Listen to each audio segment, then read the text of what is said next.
I'm a fake heiress with an intellectual disability. My fiancé and Ryan are always by my side, protecting me. Just because I wanted to see the outside world. They drove me to the beach, the desert. And this year they plan to take me to the Arctic to see the aurora. Later, the real heiress was found, and they smiled and told me, Bella, from now on, the three of us will be with you. But on our way to the Arctic, I helped the real heiress turn on the car's heater. My fiancé angrily slapped me.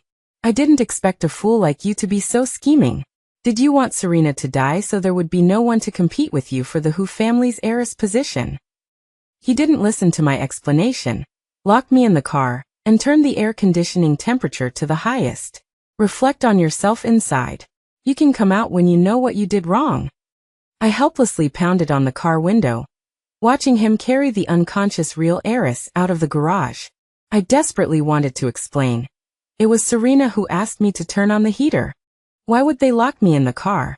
The temperature inside the car gradually rose, and I was sweating from the heat, trying to open the car door. Julian taught me how to open the car door before.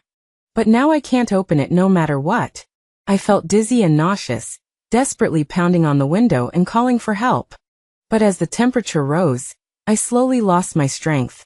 Just when I was about to give up and take a nap, I suddenly heard Julian and Ryan's voices. They must have come back to save me. I only heard Julian's cold voice coming in. Originally, I should have married Serena, not Bella, this little fool. I've taken care of her for so many years, I didn't expect her to be so vicious. Even wanting to kill Serena and occupy the Hu family's heiress position. Ryan anxiously interrupted him. She deserves to suffer. Okay, let's not talk about this. Serena just woke up and wants to eat a cupcake, let's hurry back. I in the car no longer had the strength to pound on the window, and couldn't even make a sound. Ryan walked towards me, just about to pull the car door open, but Julian stopped him. She deserves a lesson. She can come out when she figures out what she did wrong. We're already nice enough to take in a little fool. We can't spoil her, and let her develop a temper. Ryan silently withdrew his hand, and opened the sports car next to him. The next second, the roar of the supercar engine resounded in my ears, and the two drove further and further away. The hope in my heart was completely shattered. In the end of my consciousness, I seemed to see Julian and Ryan secretly preparing a birthday cake for me. One asked me to make a wish, and the other sang me a birthday song. But just as they saw me close my eyes, Ryan suddenly slapped me. You actually wanted to hurt Serena. Do you know that Serena is my own sister? Julian's face also changed, and he coldly questioned me. You're just a little fool. What makes you think you're worthy of me marrying you? I desperately shook my head, constantly explaining. Serena asked me to turn on the heater, it wasn't me. It really wasn't me. My body was getting lighter and lighter. When I opened my eyes again, I found myself floating out of the car, heading towards home. As soon as I got home, I saw my favorite strawberry cupcake on the table. This must be my birthday cake for tomorrow. I prepared to secretly take a bite. But my fingers went straight through the cake. Just as I was stunned, Julian's voice rang out from Serena's room. Serena, it's good that you're awake, otherwise I wouldn't have let Bella off. Everyone says she's a little fool, but I think she's very smart. She even knows how to hurt you. I rushed in, wanting to grab Serena's hand and ask her to explain. But she didn't say anything, and I passed right through her body. Julian anxiously wanted to walk out. I'll go see if she knows what she did wrong. Serena grabbed his sleeve. Julian, my head hurt so much. At this time there was a slight sound outside. It was Serena's cat. But Serena smiled and said, Bella must be back. Mentioning me, Julian sarcastically said, what an ingrate. You've been harmed like this by her, and she doesn't even come in to see you. No wonder she's a fool. I remembered that whenever someone called me a little fool, Julian would rush up and fight them. But now the words, I'm a fool, came from his mouth. Ryan angrily knocked on my door. Bella, open the door quickly. I know you're back. You were wrong about this, go and apologize to Serena. She will forgive you. As soon as he finished speaking, the sound of a glass vase breaking came from inside the room. It was Serena's cat that knocked over the glass vase that Julian had given me. I anxiously stamped my feet on the spot. Julian angrily threw one of the strawberry cakes into the trash can. Still daring to break things? I think we usually spoil her too much. Serena ran out, biting her lip to dissuade him. After I came back, Bella must have thought that I was taking over your love, so she wanted to hurt me. Why don't you leave me alone? I'm afraid of her. Julian affectionately pulled her to the cake. She's the one who took your place. You're too kind. That's why you let this kind of fool harm you. I will never let this happen again. I looked at the broken cake in the trash can and silently shed tears. Ryan directly made a plan. Serena, didn't you say you don't have enough clothes? We'll go shopping with you tomorrow. Julian frowned. But tomorrow is Bella's birthday. She's acted like this. Why would we celebrate her birthday? Ryan's words determined the schedule for tomorrow. Early the next morning, after Ryan made breakfast, he still left a portion for me in the refrigerator. Serena went into her room to change clothes. Suddenly, there was a scream. Julian and Ryan quickly went in. They saw her pull out a long needle from her clothes. It was also stained with blood. Julian, Bella gave me this dress, but why would she put a needle in it? She cried with tears streaming down her face, as if I really harmed her. But she secretly put the needle in herself. Why say I put it in? Besides, she secretly used this needle to stab me countless times, so I'm afraid of needles and never take them. Julian stood at my door and scolded me. Bella, you're really an ungrateful wretch. Serena is so good to you, and you still hide a needle to stab her. I don't think you're stupid. We're the stupid ones. After speaking, he gave the doll he prepared for me to Serena. Serena, from now on, you are the only one we need to protect. Ryan, who was disinfecting Bella, also nodded. I remembered how they always chased away those who bullied me and called me little idiot. But they also complained behind my back. If Bella didn't have a mental disability, those people wouldn't laugh at her. I really don't know when she'll stop making us worry. My tears flowed until they dried. I laughed. Julian and Ryan finally got what they wanted. They have a normal fiancé and sister now. Without me, they can finally have some peace of mind. Serena took the doll, touched. Thank you, Julian, I will cherish it. But then, while changing clothes, Serena threw the doll on the ground and stomped on it twice. Who wants this useless doll? Only that idiot would like it. They didn't even think to give me jewelry, designer bags, or anything. I wanted to pick up the deformed doll, feeling sorry for it. I wanted to put it in my secret cabinet. All the gifts Ryan and Julian had given me over the years were stored in there, but I won't be able to receive gifts from them anymore. After Serena finished getting ready, they all went out. It seemed they had all forgotten that today was my birthday. Julian wanted to open the car door. I quickly shouted from the side. Open the car door quickly. Bella is still inside. It's so hot in there, I can't breathe, save Bella. Julian's hand was on the car handle. My heart clenched. Julian, I'm feeling a little carsick. Let's take the sports car today. Serena pulled his hand, pouting. Julian opened the door to the sports car next to it, and the three of them left. I was pacing anxiously. But they were all happily shopping with Serena. They didn't remember me at all from beginning to end. Until lunchtime, Julian naturally stared at the squid in his bowl and muttered. Bella loves squid the most. Ryan across from him was stunned, and added, I already left her breakfast this morning in the fridge. If she's hungry, she'll eat it herself. Let her learn a lesson this time. When they returned, they were furious to see the breakfast scattered all over the table and floor. I was worried. The breakfast was dragged all over the place by the cat. But they didn't see it and thought I had done it. Julian said with a dark face, We spoiled her. She's still right even when she's wrong. Let's go. Let's go out to eat and let her reflect on it while she's hungry. I floated in the air, watching them leave, with only the sounds of the cat in my ears. This cat was the one Serena begged me to keep. I didn't agree because my cat allergy could kill me at any time. But Julian agreed for me. Bella, don't worry. Her cat will only stay in her room and won't bother you at all. Our Bella is the kindest, right? But now I had become the bad child in their eyes. Night fell. Everyone had forgotten that today was my birthday. Suddenly the door opened. I happily went to greet them, thinking they had returned.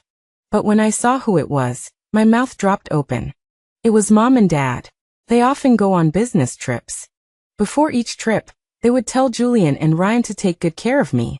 Even others said that Serena had been found, and I had become an unwanted child. I cried and asked Mom and Dad. They stroked my hair and asked me, "Our Bella is the apple of our eye. How could we abandon Bella?" I used to be the first to greet them. But now I can't touch them. Mom and Dad called out my name and Serena's name, and they saw the mess in the living room. Mom called anxiously. It took a long time for the call to connect. Mom hid her anger. "You bring Serena and Bella back here right away." Then she hung up the phone. Soon there was movement at the door. It was Julian and the three of them who had returned. Dad looked behind them for a long time, and after confirming that I wasn't there, he asked in a deep voice, "Where's Bella?" Ryan pointed to my room. "Where else would she be? She's in her room." Julian also echoed. "Uncle and Aunt, Bella deliberately turned on the heat in the car yesterday, causing Serena to faint. Not only did she not apologize, but she also deliberately knocked over breakfast today and made a mess everywhere. I think we've spoiled her too much. We should let her know her mistakes." Mom looked at Serena, who was rosy-cheeked behind them, frowned and asked, "Serena, are you okay?" Serena couldn't help but grin because they had bought her so many luxury items. She could only awkwardly say, "I'm okay." I stomped my feet anxiously, wanting to explain. But no one heard me. Dad walked over to my room and knocked on the door. "Bella." No one responded. The cat knocked my book to the ground. Ryan frowned. "Dad, look, she's even throwing a tantrum and smashing things when you call her. Let's just ignore her." Bella isn't that kind of child. I suddenly wanted to cry. Fortunately, Mom believed me. Dad twisted the doorknob and opened the door. The scene in the room made everyone frown. The room was a mess, with cat hair everywhere. Not only that, but there were yellow stains everywhere on the floor and on the blanket. Dad said sternly, "Bella is allergic to cat hair. Is this how you let a cat stay in her room?" Mom also complained. "Serena, I'm not trying to blame you, but you promised Bella that you wouldn't let the cat in her room. Too much exposure to cat hair can be fatal." Serena's eyes turned red, and she sobbed. "I'm sorry, Mom and Dad, I was being careless." Julian shielded her behind him. "Auntie, Uncle, Serena is your biological daughter. Besides, Bella isn't even in the house. Maybe she's had enough of her tantrum, and is playing on the slide downstairs." Dad immediately looked out the window, but there was no one downstairs at all. Mom quickly called the police. Soon, the police officers came in and asked Julian and Ryan about the situation. "When did you first notice she wasn't home these past 2 days?" Julian carelessly pointed to the leftover food on the table. "She ate breakfast this morning and deliberately threw the food on the floor. I guess she left after we left." Dad immediately pulled up the home surveillance footage. The surveillance footage showed that the food was eaten by the cat, and it was also the cat that knocked it onto the floor. The indifferent expressions on Julian and Ryan's faces faded considerably. Probably. She was still in bed at that time. Dad's expression was serious, and he rewound the surveillance footage to the night before. Still, he didn't see my figure. Instead, he saw the cat enter my room and smash the glass vase that Julian had given me. A hint of panic appeared on everyone's face. Ryan lost his previous composure. Maybe she deliberately wanted us to worry, staying out all night, just to get our attention. The police officer questioned him sternly. "According to our understanding, Bella has an intellectual disability and has never stayed out all night before. When was the last time you saw her?" Upon hearing this, Julian froze, looking at Ryan in disbelief. Ryan seemed to suddenly remember something, and his body couldn't help but tremble. The two of them hurriedly rushed out the door. Everyone else followed quickly. They went all the way to the underground garage. Dad frowned. How could Bella be in the garage? She's most afraid of the dark. She wouldn't run to the garage. But Julian and Ryan seemed not to hear him and ran to the car. Ryan opened the car door with a trembling hand. The car door was opened. A wave of hot air rushed out. It was also accompanied by a rotten, foul smell. Serena covered her nose and gagged beside her. Julian and Ryan froze in place, their faces pale as they looked at the scene in the car. The two of them were blocking the car door tightly. "What's wrong? Is Bella inside?" Mom pulled them away, calling my name, "Bella." When she saw the scene inside, she seemed to have all her strength drained away, and she fell backward. Fortunately, Dad caught her. Mom burst into tears. Bella. My Bella. My body had already rotted, and there were even bugs crawling on my body. Julian covered his mouth in disbelief. Ryan knelt in front of me. Dad went up and hit the two of them. No one stopped him, and there were no screams. Only suppressed sobs. I floated in the air, witnessing all of this. They finally found me. Unfortunately, it was too late. I was already dead. Mom didn't mind my disheveled appearance, knelt and crawled to me, and slowly picked me up. Just like when she used to coax me to sleep. Mommy's here, my Bella just took a nap, she'll wake up. Her hand gently patted me. Is it because Mommy and Daddy didn't come back in time? Is our Bella angry? Mommy was wrong. Mommy will stay with Bella from now on, okay? My body was already stiff, and even had large patches of lividity. Dad stopped waving his fist, and his eyes also turned red. Julian and Ryan knelt in front of me, explaining incoherently. How could Bella die? We just wanted to punish her for turning on the heater, causing Serena to faint. We didn't mean to. Dad kicked the two of them. Bella is your sister, your fiancé. How could you treat her like this? Although she has an intellectual disability, she is very sensible. She knows that she's a burden to you and said that Serena is the real daughter of the Hu family, and it's understandable that you don't like her. Actually, I knew it all along. Serena told me everything. She liked to stab me with needles while complaining about me, saying that I was a thief, stealing all her good days for so many years. I also heard Julian and Ryan's complaints, saying why I had to be stupid, burdening them, and they couldn't even give me away. I floated in the air, looking at their current repentance and apologies, and my heart was unmoved. Julian slapped himself a few times. It's all my fault. I knew she was. I should have kept a closer eye on her. Ryan also kept pounding the ground with his hands, and soon his fists were covered in blood. Bella, brother was wrong, please open your eyes and forgive brother. The police officer next to him pulled them aside and said in a low voice, my condolences. They still wanted to pull Mom away. She shook off their hands violently. This is my daughter. She's not dead. No one is allowed to touch her. She cried, and tears dripped into my eye sockets. She must be scaring us because we didn't celebrate her birthday with her yesterday. Bella, quickly open your eyes and look, Mommy is back. Julian took the initiative to tell the police about what happened. It was me. I was too angry at the time, so I locked her in the car, and I slapped her. Thinking about it now, I really regret it. No matter how big a mistake she made, I shouldn't have left her alone. How could I forget that she couldn't open the locked car door herself? These past 2 days when he went out, there were many opportunities to save me, but he let them pass by. The police officer asked sternly, have you not been driving the same car these days? Are you really unaware of Bella's death? Ryan's entire body seemed to have been drained of all strength upon hearing these questions. Yes, because Serena said she was carsick. We've been choosing to drive the sports car these past 2 days, so this car hasn't been moved. Later, we heard the cat's movements in Bella's room.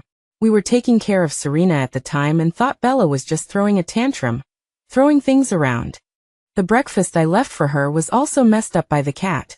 Because we had just returned from shopping with Serena, we didn't think too much about it, and just assumed Bella did it on purpose. But I didn't think carefully. Bella never throws tantrums at us. Ryan choked up at this point. He couldn't imagine that while they were cursing me, I was still in the car blowing warm air, inhaling carbon monoxide, and finally my whole body was weak, and I suffocated to death. Julian also recalled the events of the past 2 days. He said that he had a chance to find me before, but because Serena was carsick, he opened the sports car next to it. If he had opened the car door at that time, I might have been saved. He said that yesterday was my birthday, but not only did he not look for me and wish me a happy birthday in person, he also threw the cake he had prepared for me in the trash and gave the gift he had prepared for me to Serena. Dad punched him every time he said a sentence. He was injured all over his body. It wasn't until the coroner arrived and was about to take me away. They persuaded my mother. Please cooperate with our work. We need to send the body for a medical examination to further investigate the cause of her death. My mother held me tightly, refusing to let go.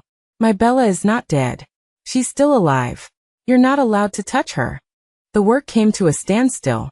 It was my father who pulled my mother away, allowing the coroner to carry me away. My mother screamed, wanting them to leave me behind. She was a completely different person. Usually she was a gentle person. Even if I did something wrong, she would hold my hand and say it didn't matter, just be careful next time. But this time she bit my father's arm. By the time I was put in the car, my mother had lost all her strength and fainted in my father's arms. The whole family took my mother to the hospital. Only Julian was left to cooperate with the police investigation. By the time my mother woke up, the cause of my death had also been determined. The coroner stated that I had died of carbon monoxide poisoning. After hearing this news, my mother couldn't accept the blow and suffered from neurasthenia, staying in the hospital for treatment. My father was worried about leaving my mother alone in the hospital, so he turned down all his affairs and dedicated himself to staying by her side. My funeral arrangements were left entirely to Julian and Ryan. Julian bought me a new strawberry cake. He silently lit the candles and wished for me to come back. I was standing beside him, but he could no longer see me. He also made up for my birthday present, a beautiful little bear doll. Just like the doll Serena threw on the ground. Serena went to comfort him. Julian, she's already dead. You and Ryan are relieved of a burden, you should be happier. I had secretly overheard them three talking about these things before. At that time, Julian looked exhausted. At that time, I thought, if only I wasn't so stupid, Julian and Ryan wouldn't be so tired. I tried to learn from them, cleaning the house, washing dishes, mopping the floor. But they would still say, Bella, can you give us a break? Julian pushed Serena to the ground. Serena looked at him in disbelief. Julian, you're crazy. You pushed me for a stupid idiot. Don't forget, I'm your real fiancé. Julian's eyes were filled with gloom. My fiancé is Bella. After saying that, he turned and left, leaving behind the unwilling Serena. Julian ran to Ryan and asked for the home surveillance footage, watching recordings of me from the past. He also discovered Serena bullying me. In the footage, Serena was holding a cat, knowing that I was allergic to cat fur, and brazenly rubbed the cat's tail against my face. As soon as I resisted, she would stab me with a prepared long needle. Sometimes, she would stab me while cursing. What right does a stupid idiot like you have to steal my parents' and brother's love?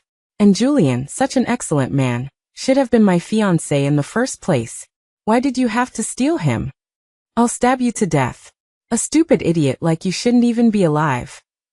Not only did she stab me, the surveillance footage showed that she also hid long needles in her clothes and stabbed herself. Julian and Ryan then realized that the long needles she had previously used to frame me. Thinking of this, the two rushed to the underground garage, turning on the previous car surveillance. The scenes inside made both of them turn pale. In the video, Serena whispered to me when they weren't around. Bella, I'm feeling a little cold. Can you turn the heater on to the highest setting for me? At that time, it was over 20 degrees Celsius outside. If it were any normal person, no one would turn on the heater. But I was a stupid idiot. I got out of the car as she told me and thoughtfully closed the windows for her. Julian and Ryan both had tears in their eyes, watching themselves hit me, scold me, and finally lock me in the car, turning the heater on to the highest setting. Julian took the lead and slapped himself. I'm not even human. I actually didn't believe Bella. Ryan also excitedly dropped his phone, regretting his actions and blaming himself. Why didn't I listen to Bella explain even a single sentence back then? If we had just listened to her explain a single sentence, just one, would she not have been locked in the car by me? Unfortunately, no matter how much they repented, I could never go back. Julian and Ryan cried as they cleaned out my belongings in my room. But when they opened one of my wardrobes, they wept again. The entire wardrobe was full of the birthday gifts they had given me, from the first one to last year's last one. I had carefully treasured them all in the wardrobe. Only this year's was missing. Julian put the doll in and smiled a smile that was worse than crying. Bella, I've made up for this year's birthday gift for you. I hope you like it. They sat in my room drinking and reminiscing about my past. I actually used to dislike Bella for being a stupid idiot. She was like a follower behind me. and everyone said I was dragging around a brainless burden. She was very well behaved and quite clever. Every time someone bullied her, she would grab my sleeve and hide behind me. Over time, I got used to it. Ryan shook his sleeve. But now no one's grabbing it. Why does my heart still feel empty? Julian took a sip of wine, and the phone rang in response. I don't know what the person on the other end said. I only vaguely heard engagement stands. After hanging up the phone, Julian stared blankly at the roof, his gaze meeting mine. Bella, don't worry, I will definitely avenge you. After that, Ryan presided over my funeral. Julian, dressed in a black suit, walked in side by side with Serena. People were discussing him, but they were all words I didn't understand. Saying things like a talented man and beautiful woman, a golden couple. There were also some other people's words that I could understand. Things like stupid idiot, burden. I had heard it a lot before, so I didn't care. But Ryan was as crazy as ever, even more so than before.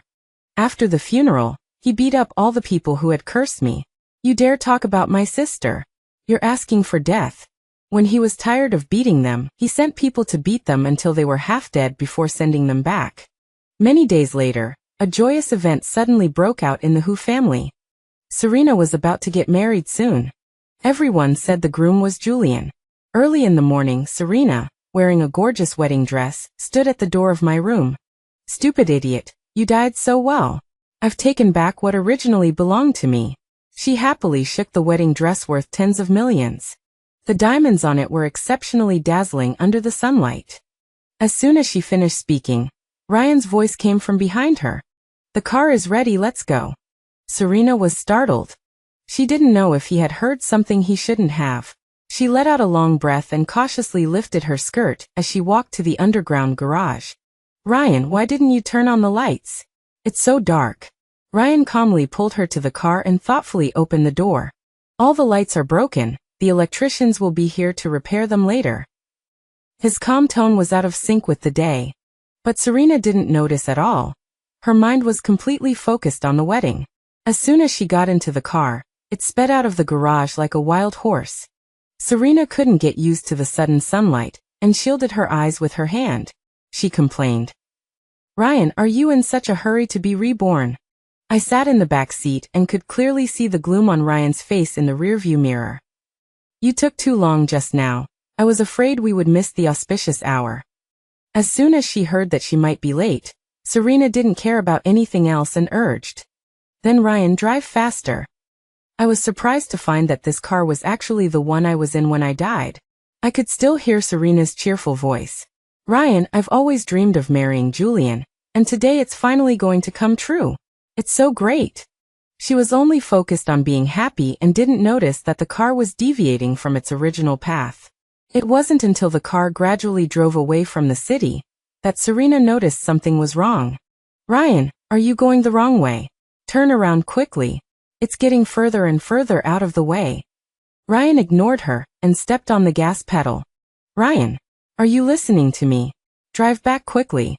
I'm going to miss my wedding. Ryan ignored her shouts and stopped the car in the suburbs. Serena cursed Ryan loudly, calling him crazy. She opened the car door and was about to switch places with him so she could drive back herself. But as soon as she got out of the car, she saw someone she didn't expect. Julian. Shouldn't you be waiting for me at the wedding banquet? Why are you here? Julian grabbed her hand, his voice cold. We had already promised Bella to go to the Arctic. She longed to see the aurora borealis. But you ruined everything.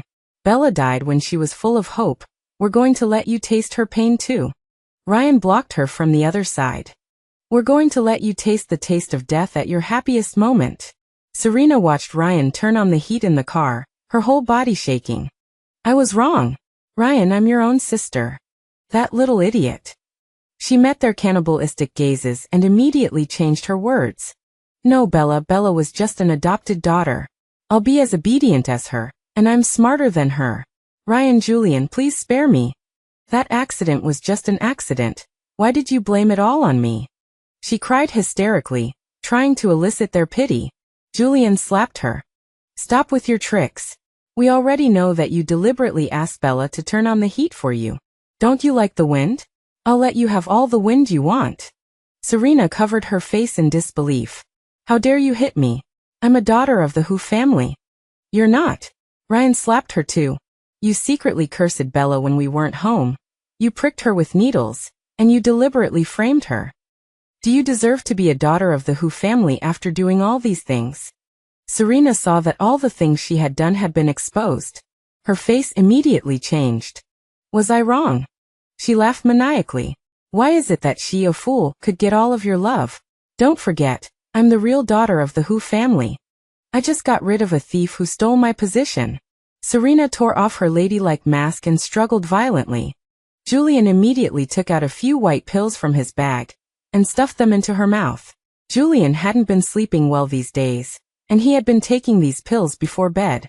The two carried the drowsy Serena into the car and locked the doors.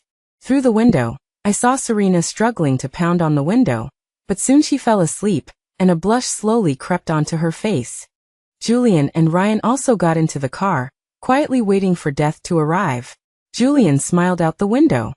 Bella, I'm coming to find you. I hovered in the air, stamping my feet anxiously. My hand reached out to open the car door but passed right through it. There was nothing I could do to help. Just as the two were about to fall unconscious, the phone rang. It was Ryan's phone. Unfortunately, Ryan didn't have much consciousness left, and the ringing couldn't wake him up. I prayed in my heart that the call wouldn't stop, that it would keep ringing. Perhaps it was heaven's grace. The call rang 19 times. Finally, on the last ring, Ryan regained consciousness and answered the phone. Just when I thought he had finally woken up, Ryan fell back into darkness. I pressed close to his phone and anxiously shouted, "Dad, help!" Unfortunately, he didn't hear me and immediately hung up. Just when I thought there was no hope, the sound of rescue came from afar. There was hope. Dad arrived with a medical team based on the location. The doctors put Julian and Ryan on stretchers. However, because Serena had inhaled too much carbon monoxide, she was pronounced dead at the scene. The wedding banquet instantly turned into a funeral. It left everyone sighing with emotion. After rescue, both men's lives were saved. However, Julian remained unconscious, and the doctor said that he didn't want to wake up. Ryan woke up quickly, but he had become an idiot. Dad was overwhelmed, having to take care of Ryan on one hand and my dispirited mother on the other. I entered my mother's dream and told her that I loved her. Mom cried uncontrollably and kept apologizing to me. I gently hugged her. Mom, I'm so happy to be your daughter. I want to be your daughter again in the next life. I also entered Julian's dream. There, I wore a gorgeous wedding dress and held a grand wedding with Julian. After the wedding, we even had a child of love. Although it was only a short night, I felt like we had lived a lifetime together. Finally, he held the child and said with a smile that he would take me to the Arctic to see the aurora borealis. I stood silently opposite him. My voice was light, like a gust of wind. Julian, I can't go with you to see the aurora borealis. He anxiously grasped my hand. Bella, what are you saying? The three of us are going today. Didn't you really want to see the aurora? Why are you suddenly saying you're not going? Are you mad that I lost your birthday present yesterday? I shook my head, withdrawing my hand. Julian, I'm already dead, but you're still alive. In an instant, the dream shattered. He cried uncontrollably. My body slowly became transparent, drifting further and further away. There I can pet kittens freely, and I can see the beautiful aurora. That is where I belong.